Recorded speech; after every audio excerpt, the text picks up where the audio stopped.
ઓ ભાઈ ધારાસભ્ય છું, લોકોએ મને ચૂંટ્યા છે, મને આમંત્રણ જોઈએ ભાઈ. ત્યાં મારું અપમાન નથી, મારી જનતાનું અપમાન છે.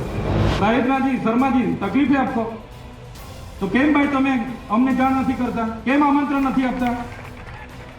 તમારું વહીવટી તંત્ર હું ધંધા કરે છે ને બધું ખબર છે. હિસાબ માંગો કોઈ વાંધો નથી, પણ છાસવારે સોશિયલ મીડિયામાં, ટીવીમાં અને હિસાબ માંગો ભાઈ આખા પ્રધાનમંત્રી ને આદિવાસી સમાજનો અપમાન છે. મને કોઈની ટીકા ટિપ્પણી કરવામાં મને રસ બી નથી, પણ કોઈ ટીકા ટિપ્પણી કરતો હોય તો એને જવાબ આપવાની અમારી ફરજ છે. ખુલ્લા મંચ પર બે નેતાઓ વચ્ચે એવું વાકયુદ્ધ જામ્યું કે વાત ન પૂછો. જાહેર મંચ પર જ ચૈતર વસાવા અને મનસુખ વસાવાએ એકબીજા પર શબ્દોના એવા તીર છોડ્યા કે ખળભળાટ મચી ગયો. વાત જાણે એમ હતી કે નર્મદાના સાગબારામાં એકલવ્ય મોડેલ સ્કૂલના લોકાર્પણનો કાર્યક્રમ હતો. જો કે કાર્યક્રમ અંગેનું આમંત્રણ ધારાસભ્ય ચૈતર વસાવાને ન મળતા તેઓ લાલઘૂમ થયા અને કલેક્ટર સહિતના અધિકારીઓને જાહેર મંચ પરથી ખખડાવી નાખ્યા. એ પણ રાજ્યના મંત્રી નરેશ પટેલ અને સાંસદ મનસુખ વસાવા સહિતના નેતાઓની નજર સામે, જેને લઈને બાદમાં મંચ પર જ થોડા સમય માટે હોબાળો મચી ગયો. માન્ય મંત્રી સાહેબો, તમે બેઠા છો, સાંસદ સાહેબ પણ છે. સાહેબ, આટલો મોટો મારા વિસ્તારમાં કાર્યક્રમ છે. કલેક્ટર સાહેબ, પ્રાંત સાહેબ અને પ્રયોજનાજી, શર્માજી, હું અહીંનો ધારાસભ્ય છું ભાઈ. મને કેમ કોઈ ફોન બી નહીં કર્યો, પત્રિકા નહીં, જાણ નહીં, ખુલાસો કરો. હું ધારાસભ્ય છું ભાઈ. આ મારું અપમાન નથી, મારી જનતાનું અપમાન છે. આ મારું અપમાન નથી. મને કોઈ કાર્યક્રમનો મોહતાજ નથી. મને પત્રિકામાં નામ આવે, મારી તકતીમાં નામ આવે તો જ ચૈતર વસાવા આવે એવું નથી. ચૈતર વસાવા નામ માટે હું નથી આવતો. મારા જનતાના, મારા સરપંચે કીધું કે આટલો મોટો કાર્યક્રમ છે શિક્ષણનો, સાહેબ તમારે આવવું પડશે, એટલે મેં આવ્યો છું. અને કલેક્ટર સાહેબ, તમારી જવાબદારી છે, તમે વહીવટ છો, તમે મને ફોન કરીને જણાવો ને કાર્યક્રમ છે. મંત્રી સાહેબ ગાંધીનગરથી આવે છે, કઈ તકલીફ છે અમારાથી તમને? પ્રાયોજનાજી, શર્માજી, તકલીફ આપતો તો કેમ ભાઈ તમે અમને જાણ નથી કરતા? કેમ આમંત્રણ નથી આપતા? તમારું વહીવટી તંત્ર હું ધંધા કરે છે ને બધું ખબર છે. અમે સવાલ પૂછીએ એટલે તમને નડીએ છે. તમારા મનમાં ધુમાડો હોય તો કાઢી નાખજો ભાઈ. બરાબર છે, આ જનતાના ટેક્સના પગારે આપણે બધા છે. આ જનતાના ટેક્સનો પગાર મને પણ મળે છે, તમને પણ. કલેક્ટરથી તલાટીથી લઈને કલેક્ટર સુધીના બધા તમે નોકર છો, અમે બધા સેવક છે. આ લોકોએ જે પણ કે અમે પ્રતિનિધિ છે, અમને અધિકારો આપ્યા છે. તમે અમને કેમ અહીંયા બોલાવ્યા નથી? ના સાહેબ, અમારે વિદ્યાર્થીઓ અમે કેવું પડે છે. અમને કઈ, તમે દર વખતે ચિકદામાં કીધું, દર વખતે આ જ પ્રશ્ન ઉભો કરો છો, દર વખતે આ જ પ્રશ્ન ઉભો કરો છો. ઓ ભાઈ ધારાસભ્ય છું, લોકોએ મને ચૂંટ્યા છે, મને આમંત્રણ જોઈએ ભાઈ.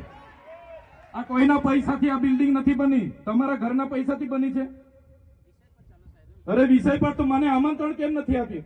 મને જાણ કોઈ એક ફોન કેમ નથી કર્યો? કેમ ભાઈ? અમે ધારાસભ્ય ચૂંટાયેલા છે, લોકોએ અમને અધિકાર આપ્યા છે. અમારો અવાજ તમે દબાવવાની વાત કરો છો. અમને કેમ નથી આમંત્રણ આપ્યું? તમે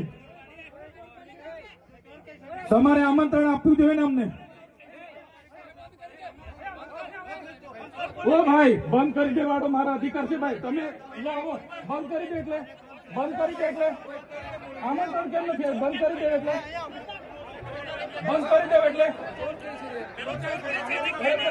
દો એટલે આમંત્રણ આપવું જોઈએ ને તમારે. અમને તમે આમંત્રણ કેમ નથી આપ્યું ભાઈ? અમે ચૂંટાયેલા ધારાસભ્ય છે, અમને એક ફોન કોઈનો આવ્યો નથી. કલેક્ટર સાહેબની જવાબદારી છે. આ કોઈના કમલમના પૈસાથી આ બિલ્ડિંગ નથી બની ભાઈ. કોઈ તો પછી પણ સાહેબ, અમે તમારી રિસ્પેક્ટ કરીએ છીએ સાહેબ, ને દરેક સરકારના કાર્યક્રમમાં હું હાજર રહું છું. મનસુખ વસાવાએ પણ મોકો જોઈને એક જ મંચ પર બેઠેલા ચૈતર વસાવાનું નામ લીધા વિના આક્રમક પ્રહાર કર્યા. અનેક આરોપ લગાવ્યા કે હિસાબ માંગનારા આદિવાસી સમાજનું અપમાન કરી રહ્યા છે. વિશ્વના લોકો એની નોંધ લીધી છે આટલા પરેડની, ના આપણે એની ટીકા ટિપ્પણી કરી. ભાઈ આટલો મોટો કાર્યક્રમ થાય એટલે સ્વાભાવિક છે ખર્ચ થાય. અમારી વાત સાંભળીને અહીંયા 15 જ દિવસમાં નિર્ણય કર્યો કે ડેડિયાપાડામાં બિરસા મુંડા જન્મ જયંતિનો કાર્યક્રમ ઉજવવો છે. બાકી આ કાર્યક્રમ આસામમાં બનતો હતો. નરેશભાઈને ખબર છે, મોતીભાઈને ખબર છે. મેં રોકાયો છે. મનસુખ વસાવે વિનંતી કરી મોદી સાહેબને કે સાહેબ, ડેડિયાપાડામાં કોઈ ડરતી નથી, કોઈ ડરતી નથી. એક મેસેજ આપવો હતો. અને બીજી કોમ ઇતિહાસ બોલે છે. લાખ, સવા લાખ, 1.5 લાખ લોકો આજે 2 ટાઈમ જમાડે આદિવાસીઓને. કેમ ભાઈ આદિવાસીને જમાડે એનો હિસાબ માંગો છો તમે? એનો હિસાબ માંગો છો? હિસાબ માંગો, કોઈ વાંધો નથી, પણ છાસ વારે સોશિયલ મીડિયામાં, ટીવીમાં અને હિસાબ આપો, હિસાબ માંગો. ભાઈ આખા પ્રધાનમંત્રી નહીં, આદિવાસી સમાજનો અપમાન છે. આ સમગ્ર આદિવાસી સમાજનું અપમાન છે. બરોબર નથી. મને કોઈની ટીકા ટિપ્પણી કરવામાં મને એ રસ બી નથી, પણ કોઈ ટીકા ટિપ્પણી કરતો હોય તો એને જવાબ આપવાની અમારી ફરજ છે. સમાજની અંદર લોકોમાં કોઈ ગેરસમજ ઊભી થતી હોય તો એ દૂર કરવાની અમારી ફરજ છે.